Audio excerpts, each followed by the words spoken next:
Hi, everybody, and welcome to First Start one-on-one interview Zoom platform, where we host global leaders for a close and personal chat. For those of you who are unfamiliar with us, First Start is an Israeli FoodTech incubator located in Kiryat Shmona, known as the FoodTech Valley of Israel. We at Fresh Start invest and proctor early-stage startups, together with the support of our partners and the Israeli Innovation Authority. I am Roni Barak, the incubator CEO, with a personal background myself of entrepreneurship, inventions, and companies inception. Today, I will host Mr. David Rabie, founder and CEO of Tovala. Hi, David. Thank you for having me. I'm excited. Same here. So, David, I hope you made a cup of coffee for yourself. I'm ready to go. And please allow me just a couple of minutes to introduce you and Tovala, and then we can continue our own discussion. So Tovala is a company that has built a smart oven and tandem meal service that provides fresh, healthy, and home-delivered meals at the touch of a button. As a CEO, David has taken the company from an idea in business school to a company that has shipped millions of meals, raised over $70 million in capital, and employs over 200 people. David is originally from Los Angeles, and yet now lives in Chicago together with his wife and young daughter. David, we would love to get more personal and to understand the motivation of building up the company. Could you share with us, how it all started? Yeah, of course. So I've wanted to start a company my whole life. And when I was in business school, I wanted to graduate with a company. I didn't want to go work at a big corporation. I wanted to do my own thing. And the idea for Tuvala came about because I love to cook. I found that I didn't have time to cook anymore. And all of the alternatives to a home-cooked meal fell short for me somewhere. And when I think about a home-cooked meal, I think about the smell in my home, the taste of the food, the texture of the food, all the things you associate with cooking yourself. And to get that, you need a lot of time. And so the problem I wanted to solve was, how can I get all of the best elements of this home-cooked meal without any of the work? It sounds like I'm going to be a customer of your service as well. And it's always good to have it as an advantage, emotionally connected with the need. And can I ask you what's in the name? Why Tuvala? Yeah, so initially the name was Maestro, and we had named it Maestro because our first visions of the product had multiple different chambers where you could put the food. And so we thought, there'd be a maestro, like a conductor, coordinating one chamber and the other chamber and different temperatures, different times. But we realized soon thereafter that Maestro had a trademark on it in the same industry. And so we had to shift. And at this point, it was still just a kind of a school project. So we waited on that decision. And then we got into Y Combinator.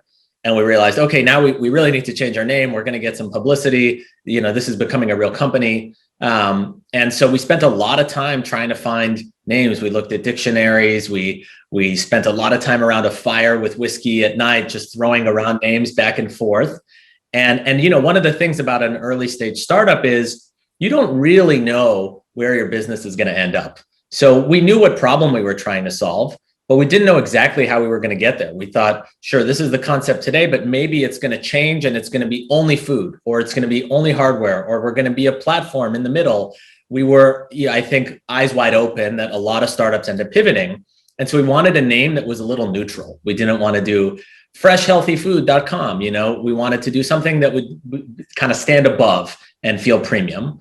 And I have a lot of family in Israel, and I had looked in some Hebrew dictionaries, and the word tov had stuck in my head. And then similarly, I was looking in Italian dictionaries, and the word tavola in Italian means table. And I think those two words kind of clicked for me. I switched a couple letters, and I had all these website browsers open to search for domains and trademarks and everything. We saw that it was all available. We said, hey, this sounds pretty good. Let's do it. And that was it. Great. And just to explain the audience, tov means good. Yes. So good. So it's like good table or good table dishes that would follow, etc. I like the name. Yeah. And we all know that startups all starts with a good team. Can I ask you if the folks that have founded the company with you are still on, and are you still working together as a team? We are. I'd say out of the first 10, I think everyone is still here. So I just have one co-founder who's obviously still with us, but almost all of the early employees are still with the company, and have scaled really well. You know, a lot of people's roles have changed because, you know, what we needed then is very different than what we need now. But we've been able to adapt, and I think that early stage DNA is still part of our company. Indeed impressive and not trivial, for sure. So yeah, your first, you know, I told this to the team at one point, and other people gave me this advice. Your first 15, 20, 25 employees in all likelihood will care more about your mission than anyone else you ever hire. Correct. And David, how would you describe Tovala's most unique advantage? What is your unique selling proposal?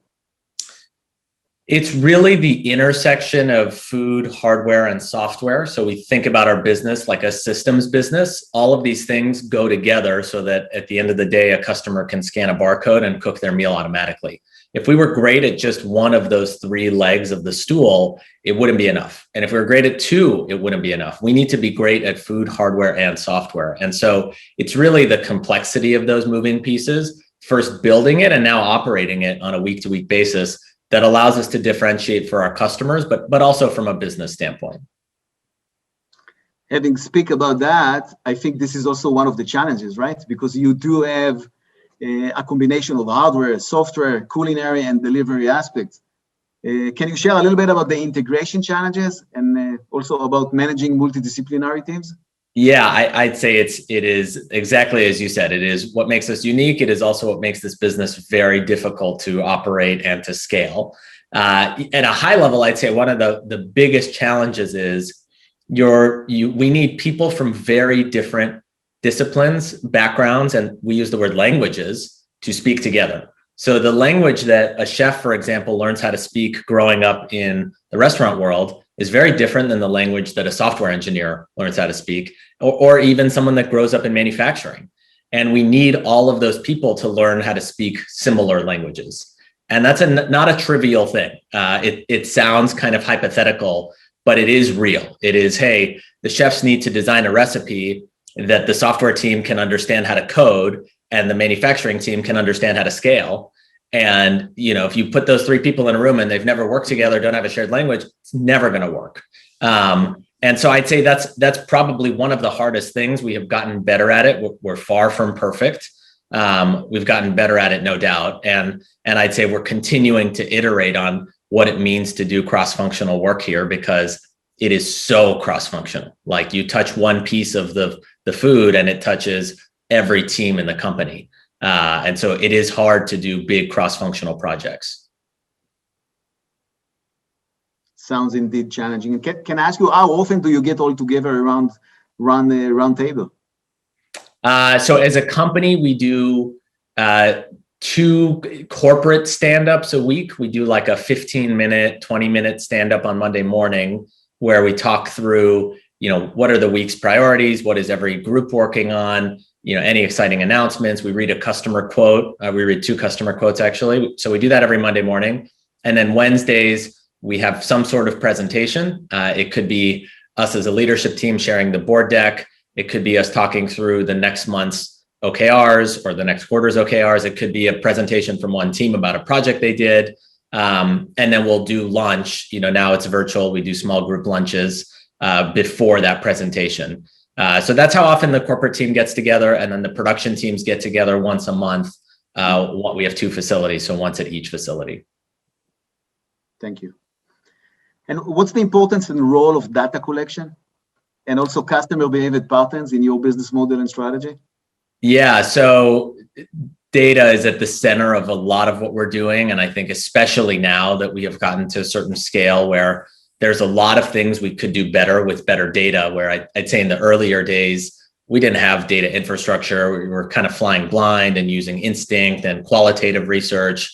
Now we're at a stage where we've got a big enough customer base. We have a data team that everyone is pining for different amounts of data, different data sources to help them make better decisions. And I'd say that's kind of across the board, from, you know, how should we display our menus on the app, to what should go on the menu, to, hey, someone doesn't choose their meals, how do we pick the right meals for them based on whatever markers we have, to okay, we want to improve retention. What are the proxy metrics for doing that? Because retention is a lagging indicator. How do we know that someone's retention is going to be good or going to be bad after 2 weeks or 3 weeks? And then how do we make that metric better, assuming there's some causality? So just some examples of how data is kind of interwoven throughout what we're doing. And I'd say the challenge is, how do you first build up the data infrastructure? And then how do you create an organization where that data can flow really freely and people can have access to the data they want? They have the right people, the right tools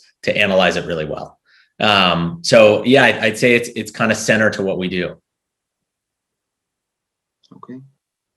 And as the COVID-19 period affected you significantly, because I think it is an excellent case for an unexpected event. The question is, have you leveraged from it and how it worked for your advantage? Yeah, I'd say COVID was a double-edged sword for us. On the bright side, it drove a ton of demand and we were able to capitalize on that. So the business grew a lot in the last year plus. It's impossible to know how much was COVID and how much was going to happen anyway, because in the 6 months leading up to COVID, our business was growing super fast. So it's not that we were flat and then all of a sudden COVID came and we took off. We were already taking off. And so we don't really know, but we're sure COVID helped to some degree. It's a matter of how much. And so I'd say that was on the bright side. Like for the most part, we were able to capitalize. We had money to spend on marketing. We had different advertising channels that we could scale. I'd say the hard part is that we're not Zoom. We're not a software service. We are a food manufacturing company.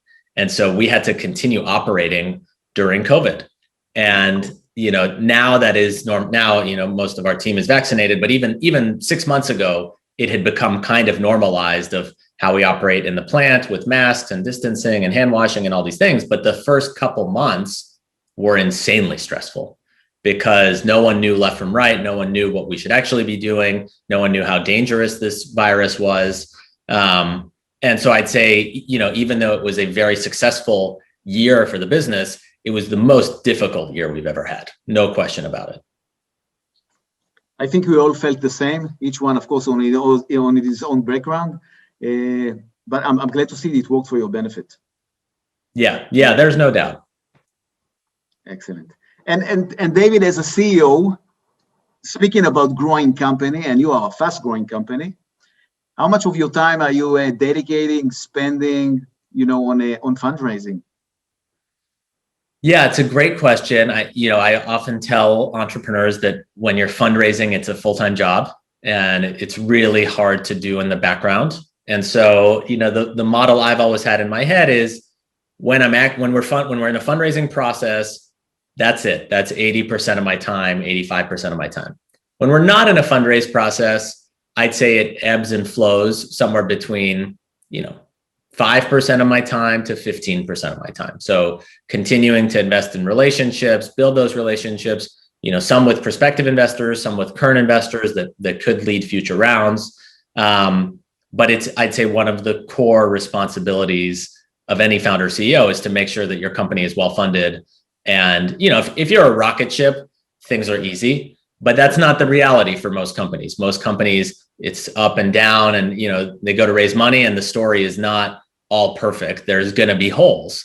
And so, it's not a 2-week affair to go raise a seed round or a Series A. It is a time-consuming thing. But if you don't do it, your company doesn't exist. So it's, I'd say one of the most critical things for any early stage startup CEO. And of course, timing is everything. Can I ask you again, whether COVID-19 assisted you in the fundraising or worked against you? So I think, we raised 2 rounds in 2020. One closed at the end of May and then one closed at the very end of the year. The first round, I don't think COVID helped us much.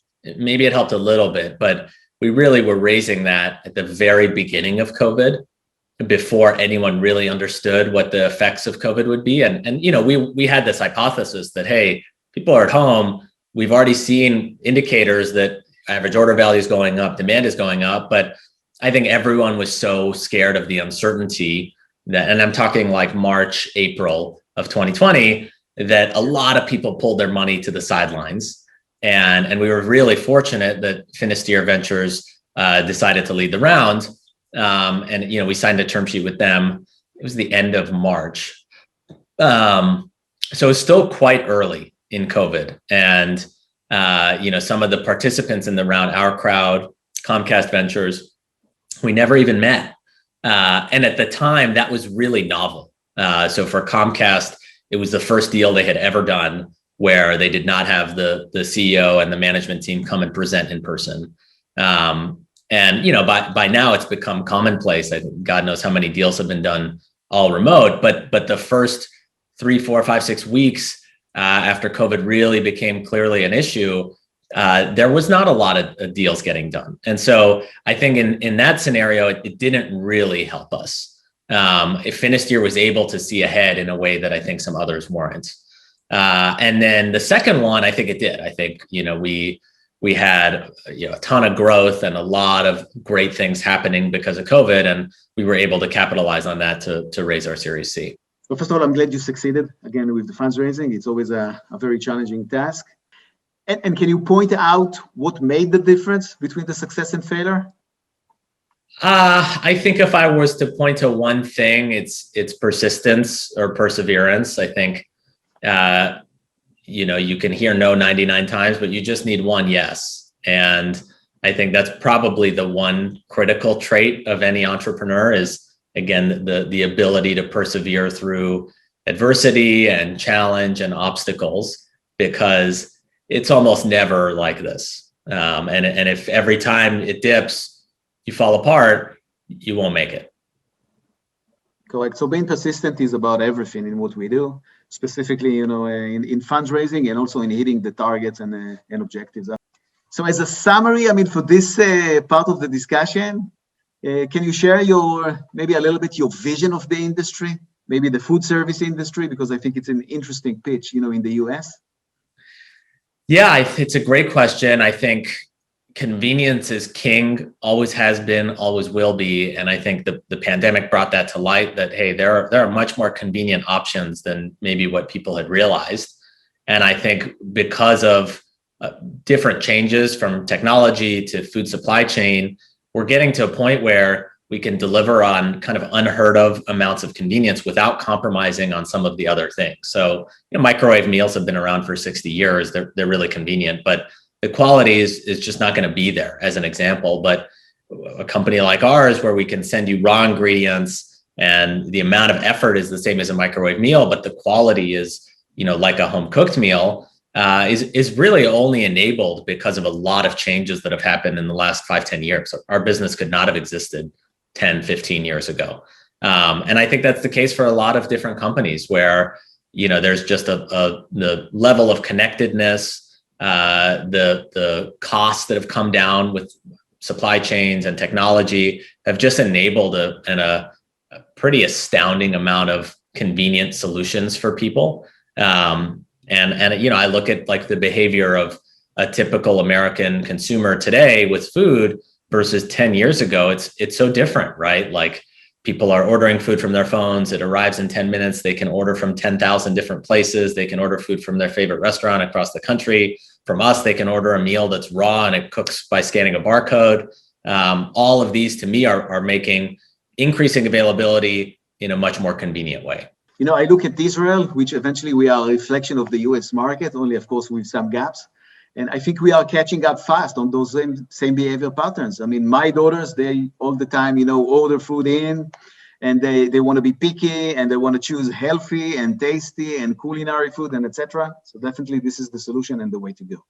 Yeah. I want to move with you, if it's okay with you, to the exciting part of the conversation, where we will hold a short ping-pong intuitive short questionnaire. Please try to answer shortly and intuitively, even without thinking too much, about the questions. Okay. So, David, what makes you up in the morning with a smile? My daughter. Okay. She yells from her crib. She's 15 months old, and she's got a big smile on her face when we see her. So it puts a smile on our face. Beautiful age. And what is your favorite song? My favorite song, it's funny, I go to my daughter again. We're playing a lot of Zootopia in our house now. She really likes that. I'm not familiar with it, but I promise I'm gonna try and follow up on that and share with you. If you've got little kids, you might like it. If not, I don't know. It's a kid's movie, but she loves that music, so we're listening to that a lot. What is your favorite meal within Tovala menu? Oh, great question. We actually have new proteins now. We've got trout, and I cannot get enough of it. So what I had last week was an almond crusted trout with like quinoa kale mix underneath. It was just incredible. The way the oven cooks fish is remarkable. You certainly intrigued my appetite. So,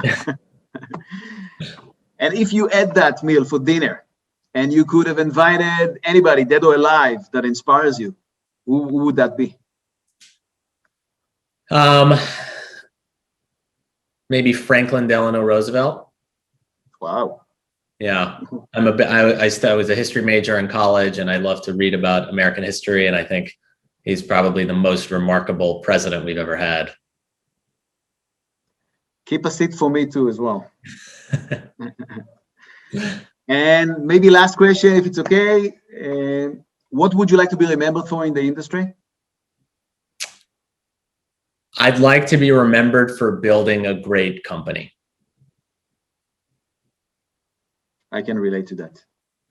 And you know what? I promise, but I have another question for you. So okay. Where would you like to be? Where would you like the retirement to be at? Whew.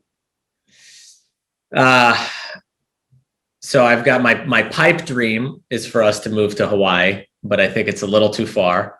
Maybe more realistically, either in the mountains in Utah or Colorado, or by the water in Santa Barbara, which is in California. Great choices. So David, before we wrap up, anything else you want to convey as a message to entrepreneurs and people who want to get, into startups and the food tech? Yeah, I guess I'd say one thing. So even though it is incredibly hard and it is a roller coaster and you need to be able to persevere through a lot of adversity if this is what you really want to do, it's also, I think, one of the most rewarding paths that exist. And starting your own company is so fulfilling and so rewarding, and you get to meet so many amazing people, develop great relationships, and make an impact on the world. And I think that's hard to do in a lot of other professional environments. So it's worth it, I guess, is my message. And I join you on this message. So David, thank you so much for joining us. I realize that the time is very expensive also for you, and you are starting your day. It's morning time, your time. Thanks so much for joining us. It's been a pleasure. My pleasure. This was a lot of fun. It's fun to share my story and hope it was helpful for everyone that listens and watches. Absolutely. And for all of you that have watched us today, stay tuned with our next broadcast, at which we will host and interview Mr. Florian Enkler, Plant-Based Innovation Manager at Simrise. Thank you all. Have a great day.